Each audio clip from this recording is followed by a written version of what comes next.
দেশ চালাচ্ছে অন্তর্বর্তী সরকার, ক্রিকেট বোর্ডেও এমন কমিটি দরকার বললেন ক্রীড়া সংগঠক জামিল খন্দকার। ক্রিকেট ক্যাপ্টেন নাজমুল শান্ত, তার নেতৃত্বে ডুববে দল, কে তা জানত? মেহেদী মিরাজ কি নেবেন দায়িত্ব? পাকিস্তানে যাবে না টিম ইন্ডিয়া, এমন ঘোষণায় পিসিবিও উঠেছে ফুঁসিয়া। তাহলে আইসিসি চলবে কি দিয়া? বিল নদী খাল, সেই দেশেই সাঁতারের অবস্থা বেহাল, এমনটা চলবে আর কতকাল? বসুন্ধরায় ইউরোপীয় মানের স্টেডিয়াম, বহির্বিশ্বে যা বাড়াচ্ছে দেশের সুনাম। দর্শক, আপনাদের স্বাগত জানাচ্ছি বাংলা ভিশনের নিয়মিত আয়োজন খেলার আসরে। আপনাদের সাথে আছি আমি মিজানুর রহমান সবুজ।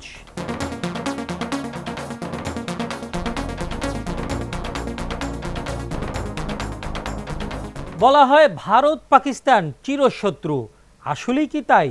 বাংলাদেশের ক্রিকেট ধ্বংস করতে দুই দলের কাজকর্মে তো তা মনে হয় না। প্রথমে পাকিস্তান নিজের নাক কেটে টাইগারদের গাছে উঠিয়েছে, সেই ভ্রান্ত আত্মবিশ্বাসের মই কেড়ে নিয়ে শান্তদের মাটিতে আছড়ে ফেলেছে ভারত। ফল, পরের দুই সিরিজে নকড আউট টাইগাররা। টিম টাইগারদের মতো হতবিহ্বল বিসিবিও। তাই বর্তমান সরকারের মতো অন্তর্বর্তী বোর্ড করার পরামর্শ বিশ্লেষকদের। মনির হোসেন খানের রিপোর্ট।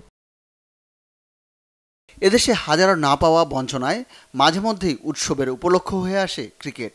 তাই তো টাইগারদের একটি অর্জনে আনন্দে মাতেন ভক্তরা, থাকেন নতুন অর্জনের অপেক্ষায়। পাকিস্তানের বিপক্ষে টেস্ট সিরিজ জয়ের পর শান্তর দল নিয়ে মাতামাতি ছাড়ায় সীমা। ক্রিকেটাররা ভাসেন পুরস্কার আর সংবর্ধনার বন্যায়। টাইগারদের মনে বাসা বেঁধেছে ভ্রান্ত ধারণার। আকাশ থেকে ধরণীতে পড়তে বেশি সময় লাগেনি। ভারতের কাছে 2 দিনে টেস্ট হেরে উত্তুঙ্গ আত্মবিশ্বাস ভেঙে চুরমার, যার খেসারত দিতে হয়েছে পরের 2 সিরিজে। ঘরের মাঠে দক্ষিণ আফ্রিকার কাছে টেস্ট সিরিজে হোয়াইট ওয়াশ। নিজেদের প্রিয় ফরম্যাট ওয়ানডেতেও সিরিজ হেরেছে আফগানিস্তানের বিপক্ষে। র্যাঙ্কিংয়েও আফগানরা পেছনে ফেলেছে টাইগারদের। একটা সিরিজ জয়ের পর এমন সংবর্ধনা দেওয়ার কোনো প্রয়োজন দেখেননি খন্দকার জামিল উদ্দিন। এটা একটা সিরিজ, একটা 2 দেশের মধ্যে একটা সিরিজ, আইসিসি টেস্ট চ্যাম্পিয়নশিপের অংশ। এটা তো কোনো বৈশ্বিক টুর্নামেন্ট না। সেই সিরিজটা জিতে আসার পরে যেভাবে আমরা আমাদের প্রধান উপদেষ্টারা যেভাবে যমুনায় নিয়ে তাদেরকে সংবর্ধনা দিল, কেক ডিস্ট্রিবিউশন হলো সোনারগাঁতে পার্টি করে, দিস ইজ টু মাচ। আপনি যখন একটা দলকে নিয়ে একটা সাধারণ সিরিজ জয়ের পরে এত হইচই করবেন, এত মাতামাতি করবেন, তার কিছু নেগেটিভ এফেক্ট তো পড়বেই। হ্যাঁ, আজকে যদি আমরা কোনো বৈশ্বিক টুর্নামেন্ট, এশিয়া কাপ বা ওইরকম কোনো বৈশ্বিক টুর্নামেন্ট জিতে আসতাম, তাহলে যদি, যেটা মেয়েদের বেলায় হয়েছে, মেয়েরা সাফে চ্যাম্পিয়ন হয়ে এসছে, তাদেরকে সম্বর্ধনা দেওয়া হয়েছে, ভেরি গুড। বাট এই যে বাংলাদেশ ক্রিকেটে কিন্তু এটা অনেক পুরনো রোগ। আমরা যখনই কোনো একটা সিরিজ এরকম জিতি, কোনো একটা ভালো টুর্নামেন্ট খেলি, তখনই এই মাতামাতিটা, এই জিনিসগুলো শুরু হয়ে যায়। এই সংস্কৃতি থেকে বেরিয়ে আসতে হবে। 5 আগস্ট সরকার পরিবর্তনের পর বিসিবিতেও এসেছে পরিবর্তন। 25 সদস্যের পরিচালনা পর্ষদে 15 জনই হয় পদত্যাগ করেছেন অথবা অপসারিত হয়েছেন। নিয়মিত কার্যক্রম চালাতে গিয়ে গলদঘর্ম বিসিবি। এই ক্রীড়া সংগঠকের পরামর্শ, বিসিবি পরিচালনা করতে আইসিসির কাছে আপৎকালীন কমিটি গঠনের অনুমতি চাওয়া যেতে পারে।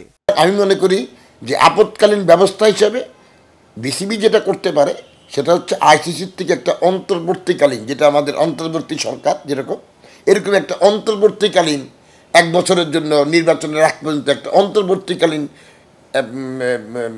পরিচালনা পর্ষদের অনুমোদন চাইতে পারে। যেহেতু আইসিসি ক্রিকেট পরিচালনা করে সারা বিশ্বে, ক্রিকেটের সাথে আমি মনে করি আইসিসি কিন্তু পরিস্থিতির উপর নজর রাখছে। এমন না যে তারা বাংলাদেশের পরিস্থিতি সম্পর্কে জানে না, তারা কিন্তু সব খোঁজ খবর রাখছে। সো আমি মনে করি তাদের সঙ্গে যদি ভালোভাবে লিয়াজোটা করা যায়, তাদেরকে যদি বোঝানো যায়, আমি মনে করি যে তাদের পক্ষ থেকে একটা অনুমোদন পেলেও পেতে পারে। আরেকটা জিনিস করতে পারে, বিসিবি নির্বাচনটা 6 মাস আগে এগিয়ে আনতে পারে, আইসিসির কাছ থেকে অনুমোদন নিয়ে 6 মাস এগিয়ে আনতে পারে। এই একটা জিনিস। সময় সাকিব তামিম ছিলেন হরিহর আত্মা। বাংলাদেশ ক্রিকেটের 2 পোস্টার বয় এখন দুজনার ঘোর শত্রু। যেন বাংলা সিনেমার টাইটেল বন্ধু তুমি শত্রু তুমি। টাইগার ড্রেসিং রুমে বন্ধুত্বের গল্প লেখা হচ্ছে আরেকটি। সেই ছেলেবেলা থেকেই শান্ত মিরাজ ব্যাট বলের লড়াইটা করছেন কাঁধে কাঁধ মিলিয়ে। আবার শান্তর ইনজুরিতে জাতীয় দলের নেতৃত্ব এখন মিরাজের ঘাড়ে। সমর্থকদের প্রত্যাশা অটুট থাকুক বন্ধুত্ব, তবে নেতৃত্বের ভারটা পুরোটাই সামাল দিক মিরাজ। এই মুহূর্তে বাংলাদেশ জাতীয় ক্রিকেট দলের ক্যাপ্টেন হিসেবে ভাবা হচ্ছে অলরাউন্ডার মেহেদী হাসান মিরাজকে। অনূর্ধ্ব-19 জাতীয় ক্রিকেট দলের সফল এই অধিনায়ককে নিয়ে খুলনার মানুষের আকাঙ্ক্ষার শেষ নেই।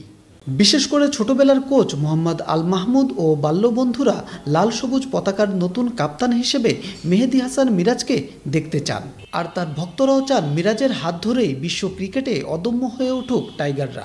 বাংলাদেশ জাতীয় ক্রিকেট দলের ক্যাপ্টেন হিসাবে মেহেদী হাসান মিরাজকে আমরা দেখতে চাই। 19 ক্রিকেটে সে সফলভাবে দায়িত্ব পালন করছে, সেই হিসাবে দিলে আমাদের মনে হয় যে বাংলাদেশ ক্রিকেট বোর্ডে এই অধিনায়ক দিলে সে ওইভাবে হিসাবে দায়িত্ব পালন করবে। সামনে যেহেতু বাংলাদেশ ক্রিকেটের ক্যাপ্টেন নির্বাচিত হবে, সেখানে আমরা মেহেদী হাসান মিরাজকে দেখতে চাই। সে এই জায়গায় সে পারফেক্ট বলে আমরা মনে করি। খুলনা মহানগরীর খালিশপুর কাশীপুরের এই মাঠেই কাশীপুর ক্রিকেট একাডেমির হয়ে মোহাম্মদ আল মাহমুদ কোচের কাছেই ক্রিকেট অনুশীলন করতেন মেহেদী হাসান মিরাজ। এছাড়া খালিশপুর শ্রমিক ময়দান মাঠেও বন্ধুদের সাথে ক্রিকেট খেলতেন। এক সময়ের সতীর্থরা চান মিরাজই আগামী বাংলাদেশ ক্রিকেট দলের অধিনায়ক নির্বাচিত হন। আমাদের প্রত্যাশা তো সবসময় মিরাজকে নিয়ে অনেক বিশাল।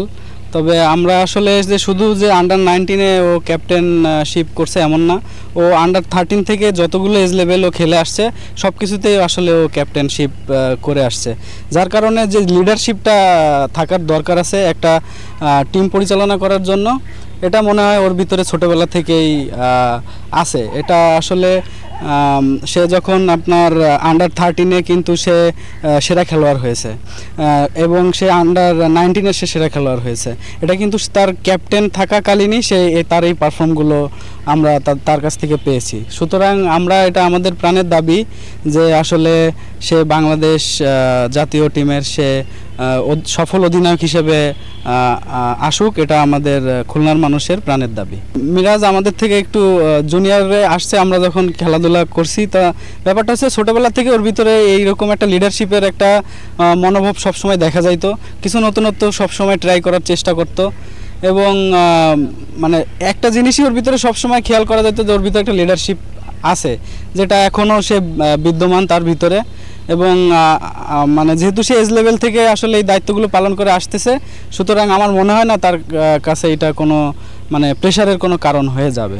একসাথে খেলাধুলা করছি, ওর যে প্রতিভা, সেই প্রতিভা অনুযায়ী আমরা খুলনাবাসী যখন জাতীয় টিমে ও গেছে, আমরাও একটু আমাদের মনোবল পাইছি যে না, আমাদের ছোট ভাই ব্রাদারে গেছে জাতীয় টিমে একটা সফলতা অর্জন করুক। আর আমরা এক সময় যখন খেলা ইমপ্রুভ হয়েছে, আমরা চাচ্ছিলাম যে আমাদের ওর ভিতরে যে ক্যাপ্টেন্সির যে বিষয়টা, এটা সবসময় ও একজন লিডার হিসেবে আমরা ওরে দেখছি যে ও সফল।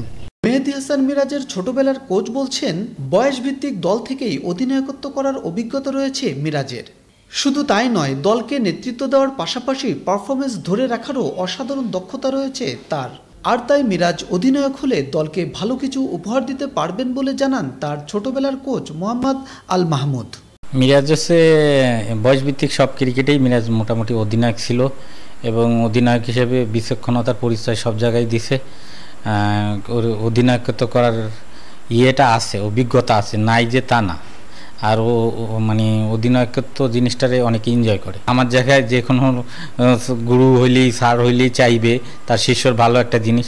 তাছাড়া ওভারঅল কি মিরাজের অধিনায়কত্ব সবসময় আমি দেখছি অনেক বিচক্ষণতার পরিচয় দিছে এবং অধিনায়কত্বের যে গুণাবলী থাকার দরকার সেই গুণাবলী আছে আমি মনে করি।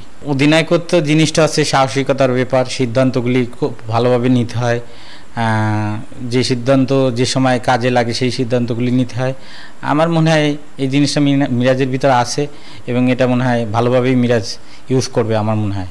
আমিও চাই এটা, কারণ এটা দেখেন আপনি ক্রিকেটে অধিনায়ক জিনিসটা একটা ভাইটাল রোল করে ক্রিকেটে। আমি মনে করি ওর পারফরমেন্সও আরও আগায় যাবে, দেশের নেতৃত্বে থাকলে আরও মানে ওর উৎসাহ উদ্দীপনা বৃদ্ধি পাবে এবং টিমের জন্য খেলতে পারবে, আরও নিজের জন্য আরও ক্যারিয়ারে আগায় নিতে পারবে। টোটাল সব মিলাই মনে হয় যে ভালো কিছুই হবে এবং আমার চাওয়া তো মিরাজ ক্যাপ্টেন্সি হোক, এটা মেলা আগে থেকে মনে থেকে আসা চাওয়া, এটা সবারই থাকে, আমারও আছে সেরকম। এটা জানে, বাংলাদেশ ক্রিকেট বোর্ড জানে, তারপর যারা সিলেকশন করে তারা জানে। তবে আগায় আছে কিনা জানি না, তবে মিরাজ সবসময় ক্যাপ্টেন্সি করছে এবং আমি মনে করি দিলে ভালো কিছুই হবে। ও সব লেভেলের ক্রিকেটেই নেতৃত্ব দিছে।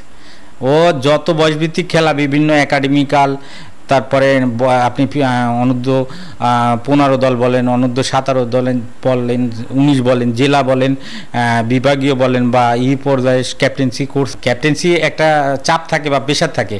তা এইটা বাংলাদেশ বলবো না, আমি সব ক্ষেত্রেই মিরাজরে দেখছি, মিরাজ কোনো ক্রিকেটে কখনো চাপ নেয় না। সেই জন্য আমার মনে হয় না বেশি এটা কোনো কঠিন বিষয়টা। মিরাজ আসলে মিরাজের মতোই, মিরাজও একটা ফাইটার ক্রিকেটার, সাকিবও বাংলাদেশের একটা ফাইটার ক্রিকেটার ছিল, বাংলাদেশে অনেক সার্ভিস দিছে, মিরাজও সামনে এই সার্ভিসটা দিবে, এটা আমরা আশাবাদী। দক্ষিণ আফ্রিকার বিপক্ষে সিরিজের শেষ টেস্টের পর অধিনায়কত্ব থেকে সরে দাঁড়াচ্ছেন নাজমুল হোসেন শান্ত। এখন ক্রিকেট ভক্তদের প্রশ্ন, জাতীয় দলের ক্যাপ্টেন হচ্ছেন কে? বিসিবি সভাপতি বলছেন নেতৃত্বের দৌড়ে এগিয়ে রয়েছেন মেহেদী হাসান মিরাজ। খুলনার সন্তান মিরাজকে ক্যাপ্টেন হিসেবে দেখতে চান তার ভক্তরা। Arif Billah, Bangla vision, digital, Khulna.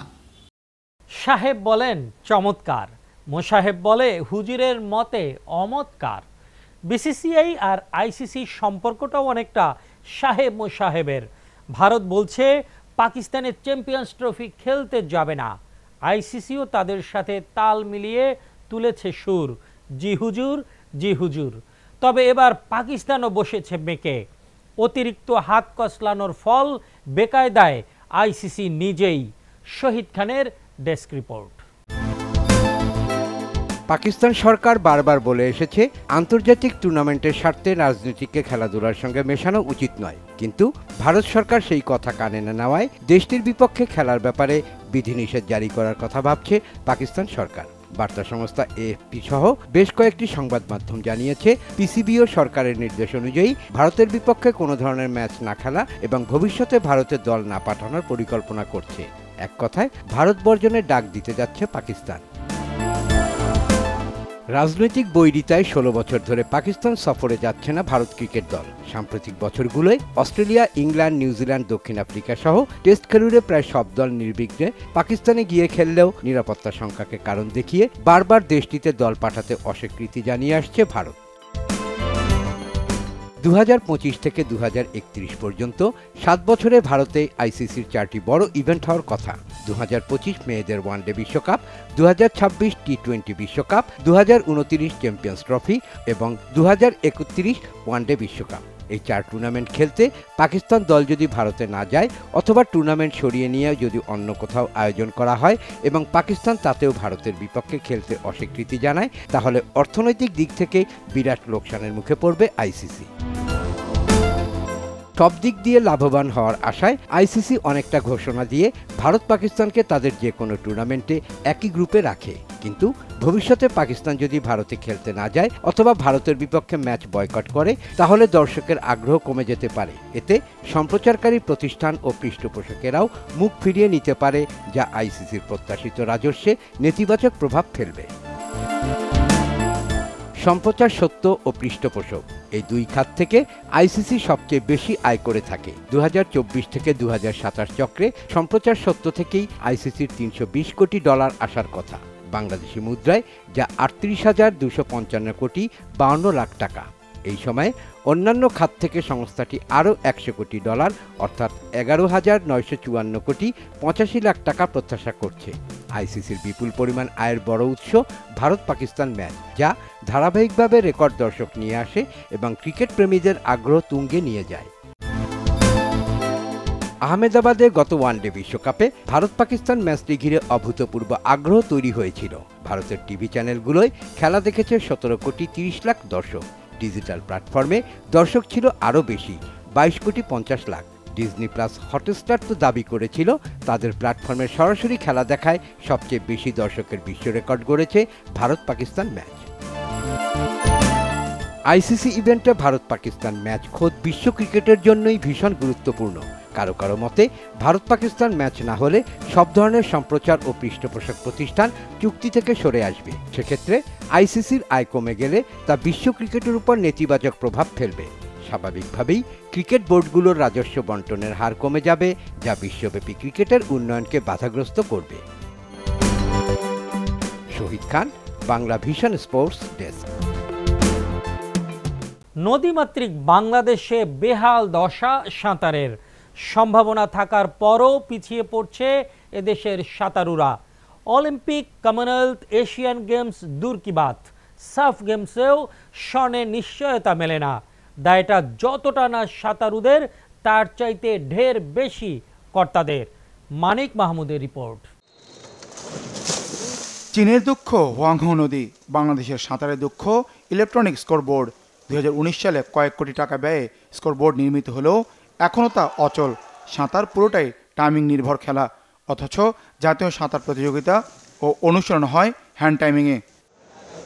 শুধুই কি ইলেকট্রনিক স্কোরবোর্ড?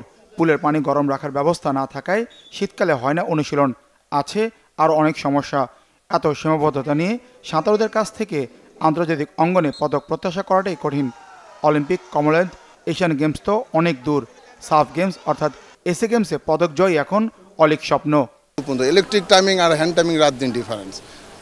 ইলেকট্রিক টাইমিংয়ে দেখা গেছে যে আমি জেনুইন জিনিসটা পেয়ে গেলাম, আর হ্যান্ড টাইমে আমার তবু জিনিসটা থাকলো। আমি আসলে কি সাপ্টাইম টাইমটা ক্রস করতে পারলাম, আমি রেকর্ডটা করলাম, কি এটা কি করতে পারলাম। হ্যান্ড টাইমিংয়ে যে টাইমগুলি হয় আমাদের বিদেশে, কিন্তু আমরা আমাদের অ্যাকোয়াটিক্সে আমাদের প্রতিটা গেমসের, এই যে আমাদের গেমস হয়ে গেল, এই টাইমগুলি পাঠাইতে হয়।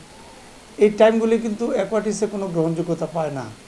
সেক্ষেত্রে আমাদের বিভিন্ন যে আন্তর্জাতিক গেমগুলি করি, সেই গেমের টাইমগুলি আমরা তাদের কাছে পাঠাইতে হয়। আমাদের এই ন্যাশনাল বা এই যে বাংলাদেশের যে টাইম, সেটা কিন্তু আমাদের বলে দেয় না যে আমরা সাব গেমসে এতটুকু কাছে আছি। সেটা তো আমাদের হ্যান্ড টাইমিং। এটা দুটা গড়ি যদি আপনি এক হাতে নেন, দুটা গড়ি টিপলে আপনি এক করতে কখনই পারবেন না, সেখানে প্রায় 10 পয়েন্ট ডিফারেন্স হয়ে যাবে। থাইল্যান্ডের ফুকেটে আন্তর্জাতিক সাঁতার ফেডারেশন ফিনার বৃত্তি নিয়ে 1 বছরের বিশেষায়িত অনুশীলন করেছেন সামিউল ইসলাম রাফি। প্যারিস অলিম্পিকেও খেলেছেন এই সাঁতারু, বাদ পড়েছেন হিটে। তবে সর্বশেষ জাতীয় সাঁতারে সেরা হয়েছেন রাফি। তার মতে আন্তর্জাতিক অঙ্গনে বাংলাদেশের পিছিয়ে পড়ার অন্যতম কারণ মানসিক পার্থক্য। জাতীয় সাঁতারে মেয়েদের বিভাগে সেরা হন জুথি আক্তার। সাফ আর ওয়ার্ল্ড চ্যাম্পিয়নশিপ দুইটা আলাদা জিনিস। ওরা আসলে অনেক বলতে পারেন ট্রেনিং, তারপরে প্ল্যানিং, এভরিথিং ওদের অনেক অ্যাডভান্স লেভেলের। তারপরে কোচ গ্যাপটা আমাদের প্ল্যানিংয়ে। ন্যাশনাল টিম তো আসলে একজনের না, একটা সুইমার নিয়ে হয় না। তো একটা টিম সবাই গেমসের পরে এখন ছুটি চলে যাবে শীতকালীন, কারণ শীতকালে আমাদের দেশে পানি গরম হয় না, প্র্যাকটিস করার মতো ওরকম ক্যাপাসিটিও নেই। বাইরের দেশে একটা অলিম্পিক বা কোনো বড় কোনো আসলে গেমস নিয়ে আপনার মিনিমাম 4 থেকে 5 বছর আগে থেকে একটা প্ল্যানিং করে। আমরা সেখানে একটা গেমস, শুধু আমাদের বছরে একটা গেমস হয়, তো এখানে আমরা 2-3 মাস আগে থেকে শুধু আগের যে গত বছরে যে টাইমিংটা করছি শুধু ওইটা ক্যাচ আপ করতে আমার সময় চলে যায়। অবশ্যই আমাদের প্র্যাকটিসের ঘাটতি আছে, আর আমাদের যদি বাইরের দেশের থেকে কোনো কোচ নিয়ে এসে প্র্যাকটিস করানো হয়, ইনশাল্লাহ আমরা ওই জায়গাটা কভার করতে পারবো। ইলেকট্রিক বোর্ড দেওয়া হয়, সেক্ষেত্রে আমাদের জন্য অনেক বেশি ভালো হয়। সমস্যা হয় যে নিজের টাইমিংটা শুনতে পাচ্ছি না, তারপরে দেখতে পারতেছি। সাঁতারে কয়েক বছর আগে পর্যন্ত দক্ষিণ এশিয়ায় ছিল বাংলাদেশের দাপট। 1985 সালে ঢাকা সাফ গেমসে সাঁতারও মোশাররফ হোসেন খান একাই 5টি স্বর্ণ জিতেছিলেন। সর্বশেষ 2016 সালে ভারতের গুয়াহাটি এসএ গেমসে মাহফুজা খাতুন শিলা জিতেন 2টি স্বর্ণ। গত 1 দশকে বাংলাদেশের সাঁতারে এটাই বড় সাফল্য। সাঁতারে কেন থমকে গেল বাংলাদেশের অগ্রযাত্রা? কোচ ও সংগঠকদের মতে বড় ঘাটতি নিয়মিত ও উন্নত প্রশিক্ষণের। মফস্বলে যারা কাজ করে, সাঁতারু পুকুর থাক আর না থাক, যে ডুবানালা আছে সেখান থেকে তুলে নিয়ে এসে এখানে দেওয়ার পরে আর কোনো কাজ নাই।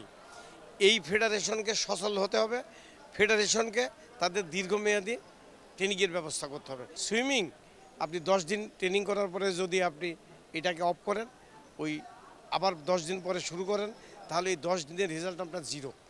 এই জন্য আপনাকে প্রতিটা সময় ট্রেনিংয়ের বিকল্প নেই, ট্রেনিংটা কন্টিনিউ চালাতে হবে। সাপে এখন বর্তমানে ইন্ডিয়া, শ্রীলঙ্কা, নেপাল, পাকিস্তান যে অবস্থায় আছে, সেইখান থেকে আমরা বহু দূরে অবস্থান করছি। কিন্তু একটা গেমস হয় না, যদি আরেকটা টুর্নামেন্ট বাড়াতো ফেডারেশন সার্ভিসেস গেম, তাহলে আমরা যাচাই করতে পারবো যে আসলে সাব লেভেল থেকে আমরা কতদূর পিছিয়ে আছি। 19 সালের পর থেকে একটা গেমস এই পর্যন্ত সাউথ এশিয়ান গেমস হইতেছে না, তাহলে আমরা কিভাবে যাচাই বাছাই করবো আমাদের ছেলেপেলে ভালো রেজাল্ট করবে। যেরকম আমরা যখন দীর্ঘমেয়াদী 3 বছর ক্যাম্পিং করছি, আমরা যখন সাঁতারু ছিলাম, এখন সেই জিনিসটা তো নেই। দীর্ঘমেয়াদী ক্যাম্পিং করার পর আমরা সাব গেমসে ভালো রেজাল্ট করেছি।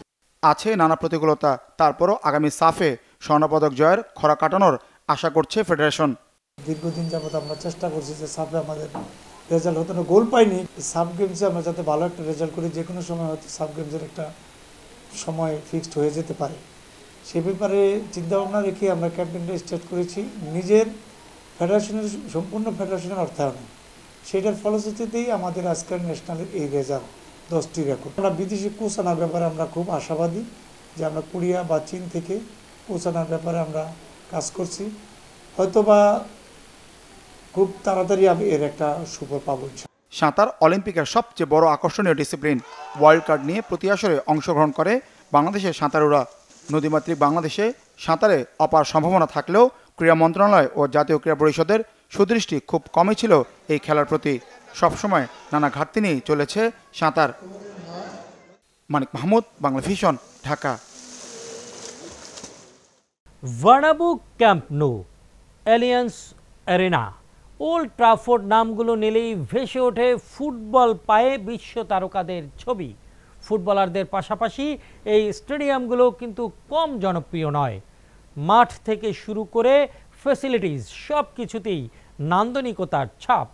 এসব দেখে এদেশের দর্শকদের মনে আক্ষেপ জাগে, ইস, আমাদেরও যদি একটা বিশ্বমানের স্টেডিয়াম থাকতো।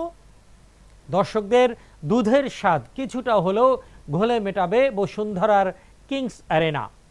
কিংস অ্যারেনা দেশের মাটিতে এক মুঠো ইউরোপের ছোঁয়া। আলিফ চৌধুরীর রিপোর্টে বিস্তারিত। ইউরোপিয়ান স্টেডিয়ামগুলো রেখে একজন বাংলাদেশি ফুটবল ভক্ত হিসেবে হয়তো আক্ষেপে আপনি আগে বলে উঠতেন, ইস, আমাদের দেশেও যদি এমন জাঁকজমকপূর্ণ স্টেডিয়াম থাকতো। তবে দেশের ফুটবল অনুরাগীদের সেই আক্ষেপে যেন মিটিয়েছে স্টেডিয়াম কিংস অ্যারেনা। যাত্রা শুরুর পর থেকেই দেশের ফুটবলের আকর্ষণ কেড়ে নিয়েছে বসুন্ধরা কিংসের নিজস্ব ভেন্যু কিংস অ্যারেনা। বাংলাদেশের প্রথম ক্লাব হিসেবে নিজস্ব হোম ভেন্যুতে প্রিমিয়ার লিগের ম্যাচ খেলে কিংস ইতিহাস গড়েছে আগেই। ইতোমধ্যে আন্তর্জাতিক ম্যাচ আয়োজন করে নতুন দিগন্তের দ্বার উন্মোচন করে ফেলেছে ক্লাবটি। রাজধানীর বসুন্ধরা আবাসিক এলাকার এক প্রান্তে গড়ে ওঠা দেশের প্রথম ব্যক্তি মালিকানাধীন বসুন্ধরা স্পোর্টস কমপ্লেক্সের প্রাণ কিংস অ্যারেনা যেন ঢুকে পড়েছে আন্তর্জাতিক ভেন্যুর তালিকায়ও। তাই বলাই যায়, আধুনিক এই কিংস অ্যারেনা এখন থেকে যতটা বসুন্ধরা কিংসের, ঠিক ততটাই গোটা দেশের।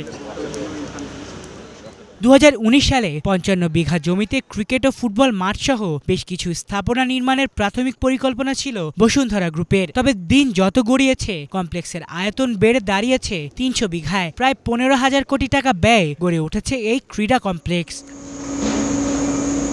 নিয়মিতই আন্তর্জাতিক ম্যাচ আয়োজন হচ্ছে কিংস অ্যারেনায়, যে কারণে দেশের ফুটবল ভক্তদের কাছে যেন মধ্যমণি হয়ে উঠেছে এই স্টেডিয়াম। পাশাপাশি এখনো এটির শোভাবর্ধন এবং দর্শক বাড়ানোর কাজ করছে কর্তৃপক্ষ।